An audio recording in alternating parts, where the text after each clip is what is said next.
पिछले महीने दिल्ली में एक इम्पोर्टेंट राउंड टेबल कॉन्फ्रेंस हुई जम्मू कश्मीर के ऊपर, और आज जम्मू के प्रेस क्लब में भी अलग अलग पॉलिटिकल पार्टी से और अलग अलग सेक्शन ऑफ सोसाइटी से लोग आए थे जम्मू कश्मीर के ऊपर राउंड टेबल कॉन्फ्रेंस में बातचीत करने के लिए इस बात पर कि जम्मू कश्मीर के लिए वे फॉरवर्ड क्या है। यानी कि आर्टिकल 370 के खत्म होने से बाद से लेकर अब, जब तक कोई इलेक्टेड गवर्नमेंट जम्मू कश्मीर में नहीं है और उसके बावजूद भी जो जो डेवलपमेंट जम्मू कश्मीर में होती आ रही हैं, चाहे बात की जाए जो मुहर्रम प्रोसेशन जिसकी इजाजत पिछले 34 सालों से नहीं दी गई थी, उसकी इजाजत देना, लेफ्टिनेंट गवर्नर मनोज सिन्हा का उसमें शामिल होना, अमरनाथ यात्रा का पीसफुली चलना, या अलग अलग तरीके से जो सिक्योरिटी सिनेरियो जम्मू कश्मीर में बना, रिजर्वेशंस को लेकर बड़ी तब्दीलियां आ रही हैं और कई सारी डेवलपमेंट्स जम्मू कश्मीर को लेकर हो रही हैं। इस सब पर राउंड टेबल कॉन्फ्रेंस में डिस्कशंस इस बात पर कि जम्मू कश्मीर के लिए वे फॉरवर्ड क्या है। इस राउंड टेबल कॉन्फ्रेंसेज में जो दिल्ली में हुई उसमें अलग अलग पॉलिटिकल पार्टीज के लोग भी शामिल थे, पूर्व मुख्यमंत्री भी शामिल थे और मेंबर पार्लियामेंट भी शामिल थे। और आज भी जो round table conference press club में हुई है उसमें भी अलग अलग पॉलिटिकल पार्टीज के नुमाइंदों के अलावा अलग अलग लोग जो हैं वो शामिल थे, जिन्होंने अपनी अपनी बात सामने रखी और ये कहा कि उनके हिसाब से उन्हें क्या लगता है कि क्या कुछ जम्मू कश्मीर में होना चाहिए। इन सभी राउंड टेबल कॉन्फ्रेंसेस को ऑर्गेनाइज कर रहे हैं और जम्मू कश्मीर में क्या वे फॉरवर्ड होना चाहिए उसको लेकर लोगों की ब्रेन को पिक करने का काम जो है वो मिस्टर ओपी शाह कर रहे हैं। मेरे साथ इस समय मौजूद हैं, ये centre for piece and progress के हेड भी हैं। शाह साहब, सबसे पहले आपसे यही जानना चाहूंगी कि दिल्ली में जो राउंड टेबल कॉन्फ्रेंस हुई, पूरी कॉन्फ्रेंस होने के बाद आपने क्या असेस किया कि मेजॉरिटी लोगों का क्या सेंटिमेंट है, जम्मू कश्मीर में फिलहाल किस चीज की सबसे ज्यादा जरूरत महसूस की जा रही है?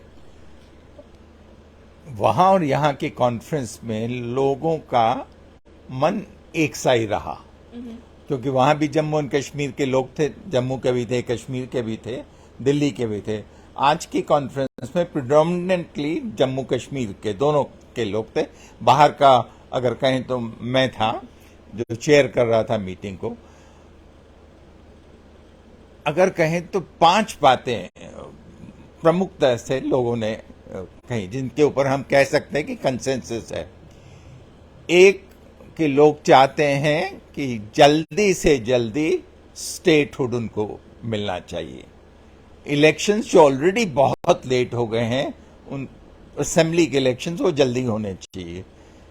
तीसरी बात, चूंकि अब सुप्रीम कोर्ट ने ऑलरेडी डेट दे दी है 2 अगस्त से होनी और कंटिन्यूअस हियरिंग की बात सुप्रीम कोर्ट के चीफ जस्टिस ने कह दी है, तो ये चाहते हैं कि एक अच्छा इक्विटेबल जस्ट जजमेंट आ जाए।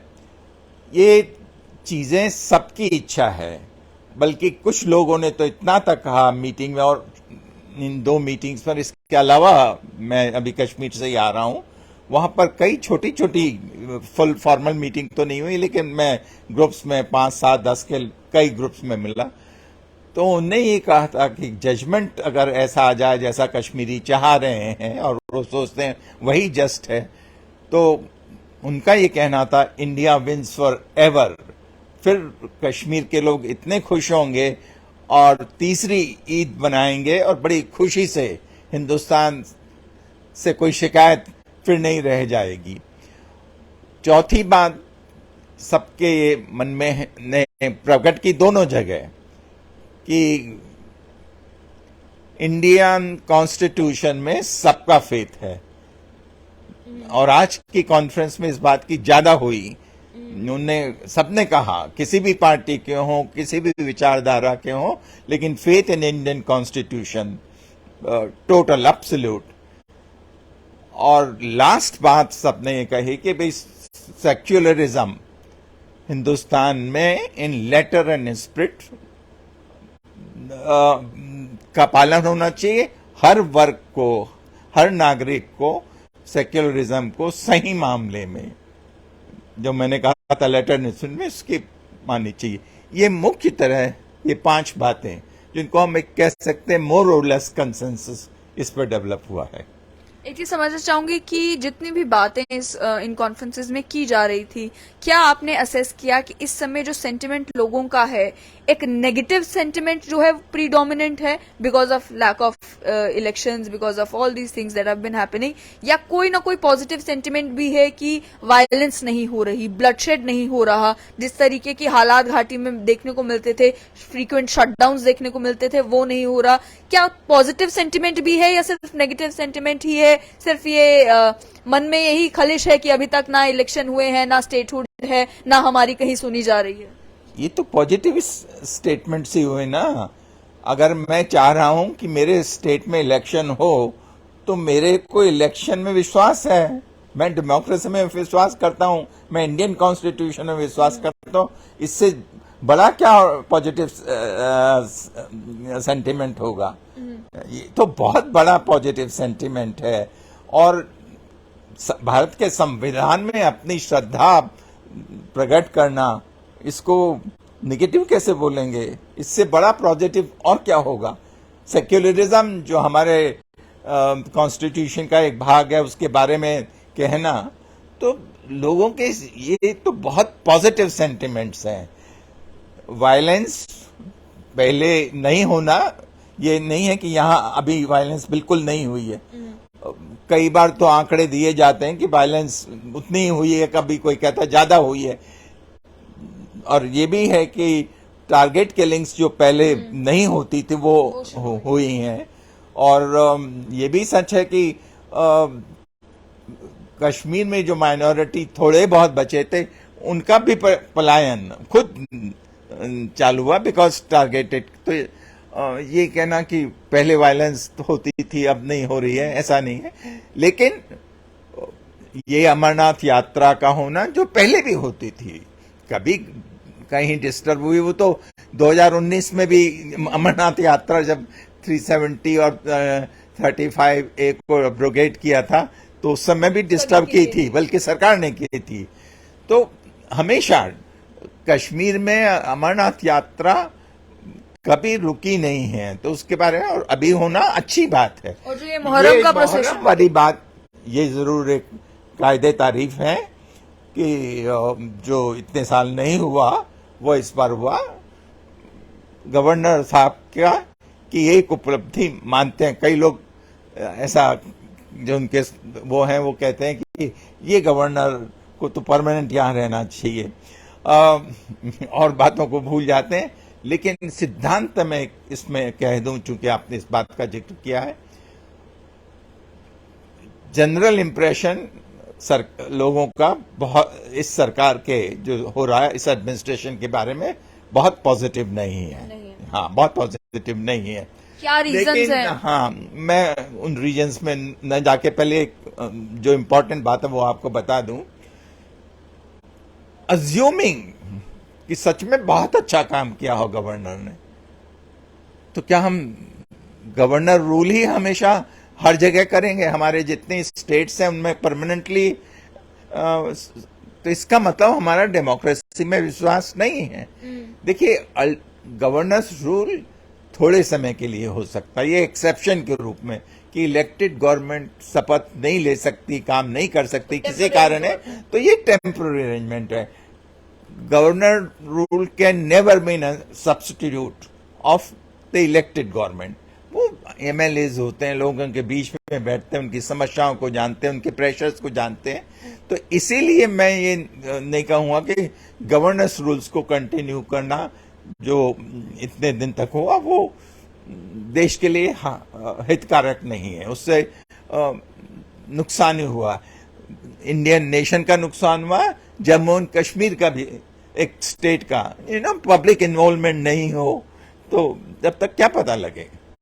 एक चीज समझ चाहूंगी कि जो डिस्कशंस हुई उसमें क्या, जब बात की जा रही है सुप्रीम कोर्ट के फैसले की, सुप्रीम कोर्ट में जब तक फैसला नहीं आता तब तक क्या समझते हैं कि अगर इलेक्शंस पहले करवा दी जाए फिर सुप्रीम कोर्ट में फैसला आए, सुप्रीम कोर्ट में फैसला अगर जो आप कह रहे हैं कि कश्मीरी चाहते हैं कि इस तरीके से आए, अगर उस तरीके का फैसला आ जाता है तो डिलिमिटेशन भी जो है वो खारिज हो जाएगी, फिर जो असेंबली चुनी हुई होगी वो भी खारिज हो जाएगी। तो क्या आपको लगता है कि इंतजार फिलहाल इसी चीज का किया जा रहा है कि जल्द से जल्द सुप्रीम कोर्ट का फैसला आए फिर जाकर चुनाव हो और फिर जाकर जो है वो डिसाइड किया जाए कि किस तर्ज पर चुनाव करवाने हैं, जो अभी डिलिमिटेशन हुई है उसके हिसाब से करवाने हैं या जो पहले की कॉन्स्टिट्यूंसी थी उस हिसाब से करवाने हैं।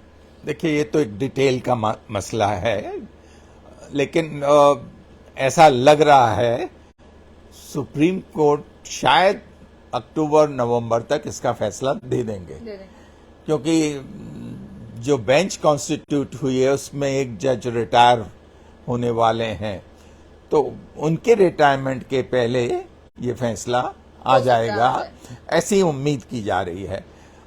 अगर इतना लेट हो गया तो और महीने भर टल जाए इसके कारण, तो कोई फिर भी उसके बाद इलेक्शन हो सकते हैं। देखिए, उससे क्या होता है, जो एक बड़ा रॉन्ग इम्प्रेशन जाता है जो सरकार के हित में नहीं है। डेमोक्रेसी, लोग ये कहना चालू कर दिए हैं कि साहब चूंकि रूलिंग पार्टी ये सोचती है कि वो चुनाव जीत नहीं सकती है, इसलिए नहीं चुनाव हो रहे हैं। लोगों में ये मैसेज जाए, ये अच्छा नहीं है हमारे जनतंत्र के लिए। इलेक्शन रेगुलर होने चाहिए, लोगों के बीच में पॉलिटिशियन को जाके अपना कॉन्फिडेंस जताना चाहिए और इलेक्शंस होने चाहिए। तो इसीलिए इलेक्शंस को टालना तो बिल्कुल ही नहीं होना चाहिए, लेकिन अभी अगर कोई प्रैक्टिकल प्रॉब्लम आ रही है इसके कारण, तो एक महीना और चला जाए, हाँ कर सकता है, लेकिन होनी चाहिए जल्दी से जल्दी। स्टेटहुड को लेकर समझना चाहूंगी, क्योंकि आपने भी जब लिस्ट ऑफ रीजंस बताने शुरू किए कि क्या लोगों के सेंटिमेंट थे, तो प्रोमिनेंट आपने भी कहा कि प्रोमिनेंट वो statehood, more than elections people want statehood. तो इस स्टेटहुड की वजह से भी क्या ये फीलिंग है कि अब इलेक्शंस भी अगर होते हैं और स्टेटहुड नहीं मिली है तो जम्मू कश्मीर का हाल भी वही होगा जो दिल्ली का हाल है? तो प्रोमिनेंटली लोग चाहते हैं कि स्टेटहुड सबसे इमीडिएट नीड है, कि सबसे पहले स्टेटहुड चाहिए। स्टेटहुड तो 4 साल पहले चाहिए था। स्टेटहुड तो लोग चाहते नहीं थे, कभी भी लिया जाना चाहिए था उनसे।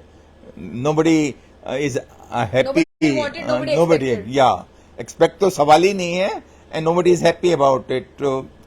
एंड पहले कहते थे शायद जम्मू में कोई लोग चाहते थे कि नहीं कोई बात नहीं है, यूनियन टेरिटरी, लेकिन वो इजीली कहा जा सकता है the major sentiment in the Jammu and Kashmir is both immediate election and immediate statehood. मुझे समझ में नहीं आ रहा है क्यों सरकार इसको डिले कर रही है। स्टेटहुड तो उनने on the floor of the house जब एक्ट इनेक्ट किया था कि हम इसका फैसला करेंगे, तो देना चाहिए, उसके लिए रोकने की कोई आवश्यकता नहीं है। स्टेटहुड और इलेक्शन को डीलिंग भी किया जा सकता है। स्टेटहुड तो आज ही अनाउंस कर देना चाहिए, meaning there is no need to wait for any further. Election अगर कोई कारण से आप सोच रहे हैं कि महीने भर डिले होना चाहिए क्योंकि अब सुप्रीम कोर्ट ने सुनवाई चालू कर दी है, तो वो एक समझा जा सकता है, लेकिन स्पेसिफिक कारण से और कोई कारण नहीं होना चाहिए। उसमें केवल सुप्रीम कोर्ट का जजमेंट के कारण अगर इलेक्शन कमीशन सोचता है कि 1 महीने बाद करे तो ठीक। राउंड टेबल कॉन्फ्रेंस की अगर बात की जाए तो शाह साहब पहले भी जम्मू कश्मीर को लेकर जो है वो राउंड टेबल कॉन्फ्रेंसेस आप भी करवाते आए हैं, डिस्कशंस होती थी, और इन डिस्कशंस को प्राइम मिनिस्टर के लेवल पर और केंद्र सरकार के लेवल पर बहुत सीरियसली लिया जाता था।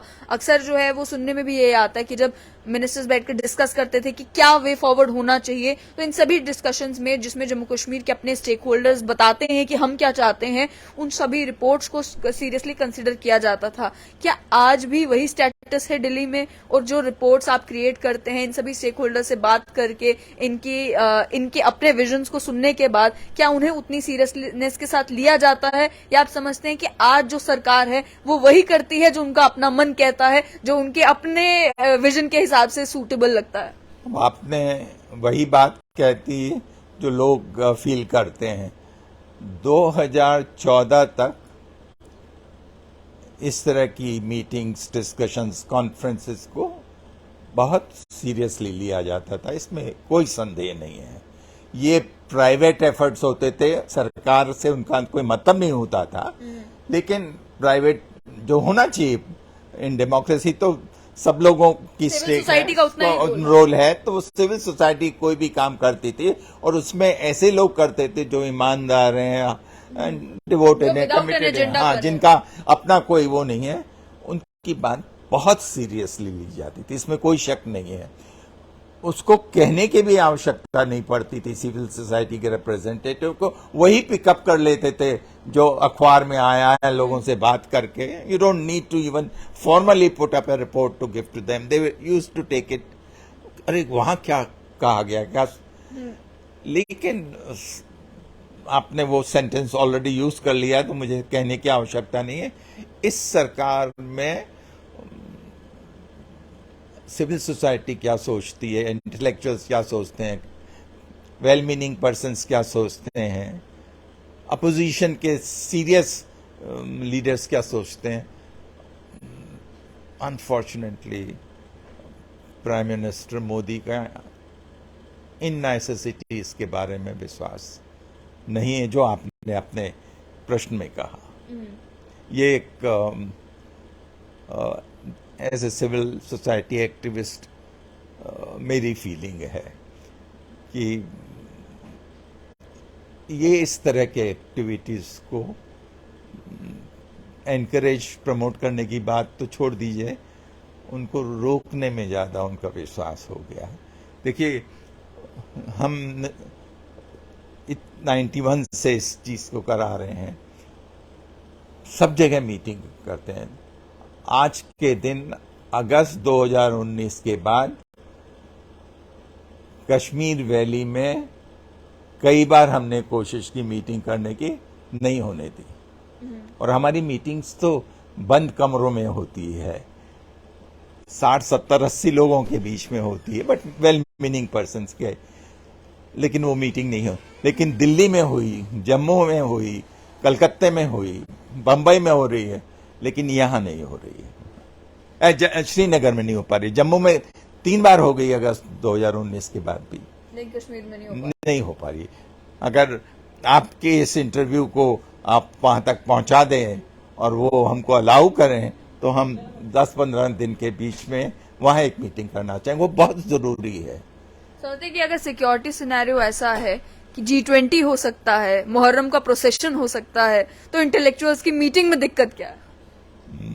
ये सवाल आप होम मिनिस्टर और प्राइम मिनिस्टर से पूछिए।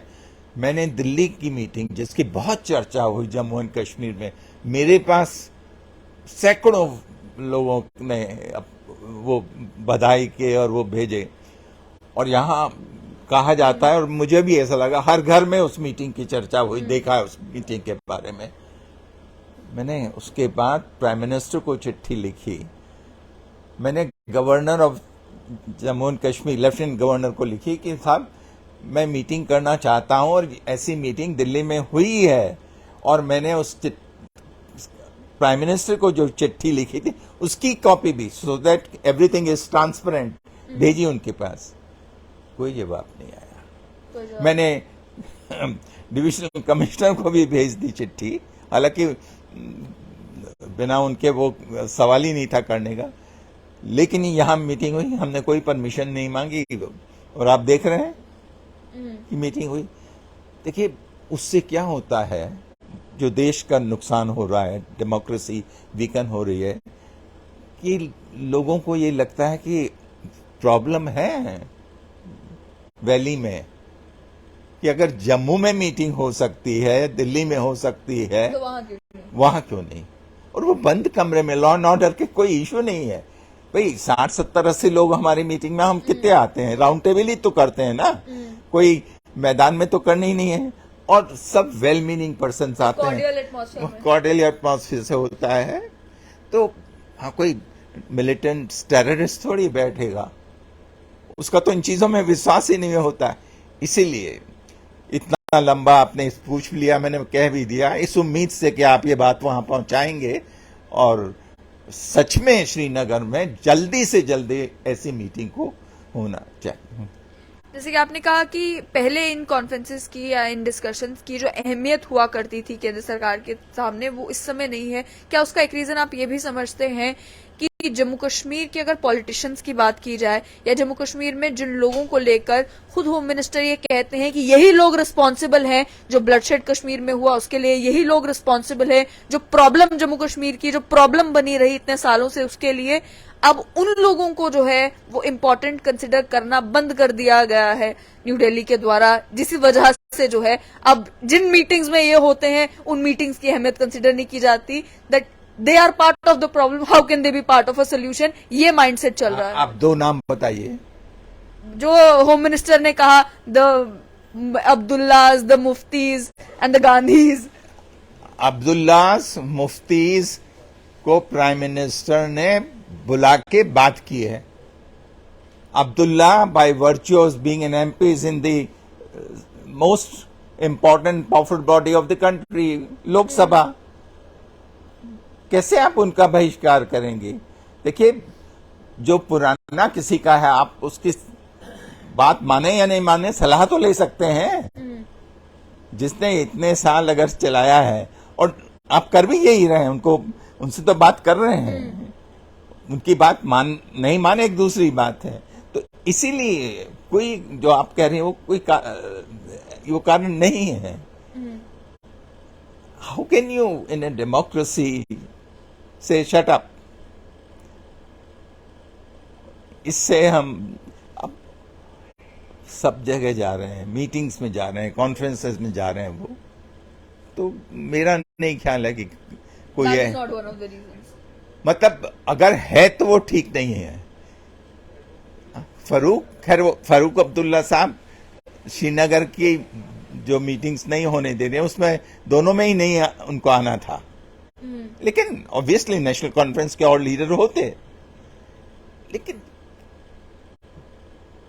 अगर हम बात भी सुनने को नहीं तैयार हैं, उनके रीजन्स भी सुनने को नहीं तैयार, आप ना माने, उनको एग्जामिन कर लीजिए, लेकिन एकदम बंद कर देना वो ठीक नहीं। देखिए ना, यशवंत सिन्हा तो उनकी अपनी पार्टी के डिफेंस मिनिस्टर रहे हुए हैं, फॉरेन मिनिस्टर रहे हैं, फाइनेंस मिनिस्टर हैं, उनको भी टाइम नहीं दिया। वो जब कश्मीर गए थे उन्हें भी मौका नहीं दिया मिलने का, तो इसीलिए उनका इस चीज में विश्वास नहीं है। ये जनतंत्र के लिए एक अच्छी बात नहीं है। It's not good for Indian democracy. देखिए, इमेजिन पंडित नेहरू, यंग वाजपेयी जब पार्लियामेंट एंटर करते हैं, कितनी जल्दी उनको एनकरेज करते हैं और ये कहते हैं Atal will be prime minister at some point of time in his life. Atal ji भी उनकी उतनी ही तारीफ करते हैं कि साहब, मैंने उनकी बहुत बुराई की, एक दिन बहुत क्रिटिसाइज किया कि साहब आपकी स्प्लिट पर्सनैलिटी है और आप चर्चिल भी हैं और चैम्बरलिन भी है, और उसी शाम को एक डिनर में मुलाकात हुई और बुला के कहा तुम आज बहुत अच्छा बोले। That's what is required in a democracy. Prime minister की पोजीशन बहुत इंपॉर्टेंट होती है, उनको सबको कॉन्फिडेंस में लेना होता है और उससे ही बात बनती है। राहुल गांधी भारत जोड़ो यात्रा को लेकर कश्मीर पहुंचे, जो उन्हें पैदल चलना था, जितना चलना था, सिक्योरिटी ने जितना अलाउ किया, पैदल भी चले। वहां पे उन्होंने जो भाषण देना था, जनता को संबोधित करना था, वो भी किया। कैसे देखते हैं उस पूरे प्रकरण को कि वो आए, भारत जोड़ो यात्रा का जो कल्मिनेशन होना था कश्मीर में वो भी हुआ, उस पर भी किसी ने कोई रोक नहीं लगाई। एक्सपेक्ट ये किया जा रहा था हो सकता है यहाँ पे रोक दिया जाए, लेकिन नहीं रोका गया। ये सरकार का अच्छा डिसीजन था कि भारत जोड़ो यात्रा को अपने गंतव्य स्थान पर जाने दिया। ये गवर्नमेंट की बुद्धिमत्ता का सूचक था, जिससे सबको फायदा हुआ। और भारत जोड़ो यात्रा एक अच्छा प्रयास था और उनका इस प्रयास की सभी ने तारीफ की है। जो पार्टी पॉलिटिक्स से दूर हटकर कमेंट जिनने किया है, और ऐसी यात्राएं निकलनी चाहिए। हमारे देश की ये परंपरा में भी है। शंकराचार्य एकदम दक्षिण से कश्मीर की पर आए, तो ये एक देश को इंटीग्रेट करने का हजारों सालों से ये एक परंपरा रही है देश की। तो ये अच्छा प्रयास था जिसकी सराहना देश ने की है और सबको करनी चाहिए। आखिर में इस समय क्या समझते हैं कि पॉलिटिकल एंगल से देखा जाए या सिक्योरिटी एंगल से देखा जाए, इकोनॉमिक एंगल से देखा जाए, इस समय जम्मू कश्मीर किस पोजीशन पर खड़ा है? एक तरफ तो लोगों का सेंटिमेंट है कि इलेक्शंस होने चाहिए, वो तो डेमोक्रेसी बहाल कभी ना कभी तो होनी ही है। डिफेंस मिनिस्टर ने भी कहा कि हम चाहते हैं जल्द से जल्द हो। लेकिन इस समय जो पोजीशन जम्मू कश्मीर की है 5 अगस्त 2019 के बाद से लेकर अब तक की, how do you see it? क्या पहले से बेहतर है, क्या पहले से वर्सन है, या अभी भी उसी लिम्बो में है हम जहां पहले थे? मुझे कोई पहले से बहुत विशेष डेवलपमेंट हो गया हो ऐसा नहीं नजर आता है, लेकिन नॉर्मल डेवलपमेंट हुआ है। और सबसे बड़ा जो प्रशंसनीय है जिसकी आपने चर्चा आपके रही, मुहर्रम प्रोसेशन का, वो लेकिन समस्याओं का समाधान इलेक्शन से ही हो सकता है। अल्टीमेटली गवर्नर्स रूल टेम्पररी होता, जो मैंने पहले कहा, it can be temporary arrangement, but ultimately you have got to go to people. और इलेक्शंस जितनी जल्दी हो जाएं उतने अच्छा है, लोगों को विश्वास में लेंगे, उनकी एनर्जी सामने आएगी और समस्याओं बढ़ेंगे नहीं इलेक्शन कराने से। समस्याओं का समाधान इलेक्शन कराने से ही होगा। फ्री एंड फेयर इलेक्शन होना चाहिए, लोगों का विश्वास जीतना होगा। मैंने ये बात कही थी, जो लोग मैंने इस बार इतनी बार जगह सुनी, कश्मीर में 5 दिन था, वहीं से कल आया हूं, उससे ये लगता है कि लोगों का विश्वास भारतीय संविधान में है। और अगर सुप्रीम कोर्ट जल्दी से डिसीजन देता है और ऐसा डिसीजन आ जाए जिसका लोगों में फेथ है, तो मैं उस बात को फिर रिपीट करता हूं, यह बात कई जगह कही और बहुत इंपॉर्टेंट लोगों ने कही है, इंडिया विंस फॉर एवर। उसके बाद लोगों का विश्वास भारतीय इंस्टीट्यूशन से और भारतीय डेमोक्रेसी में बढ़ेगा।